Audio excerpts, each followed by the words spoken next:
ठाणे परिसरात हा प्रसंग कानावर येत आहेत. काही नागरिकांनी तशा पद्धतीच्या तक्रारी केल्या. भटके जे काही कुत्रे आहेत, भटके जे प्राणी आहेत, काही प्रायव्हेट संस्था ॲम्ब्युलन्स घेऊन त्या ठिकाणी येतात आणि त्या ठिकाणचे भटके कुत्रे, भटके प्राणी ॲम्ब्युलन्समध्ये टाकून घेऊन जातात.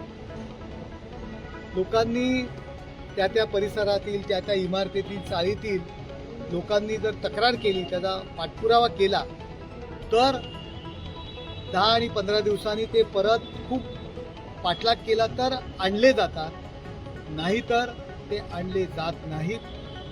त्या कुत्र्यांचं काय केलं जातं, काय नाही, याची अजिबात कल्पना नाही. प्रायव्हेट संस्था, प्रायव्हेट टोळ्या या ठिकाणी कार्यरत आहेत आणि जी लोक पाठपुरावा करतात त्यांना सुद्धा वेगवेगळ्या ठिकाणून फोन येत आहेत की तुम्ही यात लक्ष घालू नका.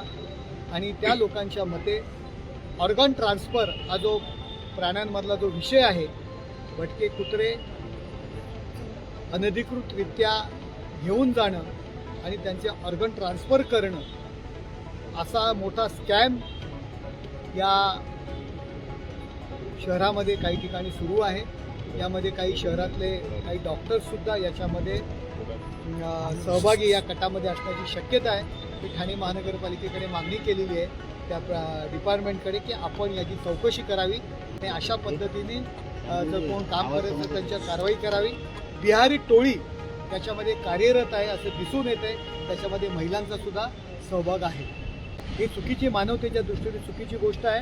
भटके कुत्रे, भटके प्राणी घेऊन जाणं, ॲम्ब्युलन्स आणून प्रायव्हेटरित्या घेऊन जाणं आणि त्यांचे ऑर्गन ट्रान्सफर करणं, याकडे लक्ष देणं गरजेचं आहे.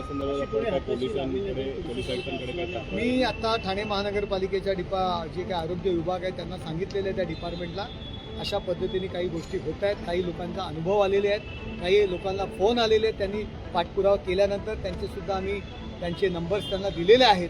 त्यांनी त्यांच्याशी चौकशी करावी, अन्यथा पोलिसांकडे अशा पद्धतीच्या तक्रारी कराव्या लागतील. मोठं रॅकेट असण्याची शक्यता आहे. देवनारमध्ये ज्या ठिकाणी जे नेले जातात त्या ठिकाणचे सुद्धा ॲड्रेस मी या ठिकाणी त्यांना दिलेले आहे.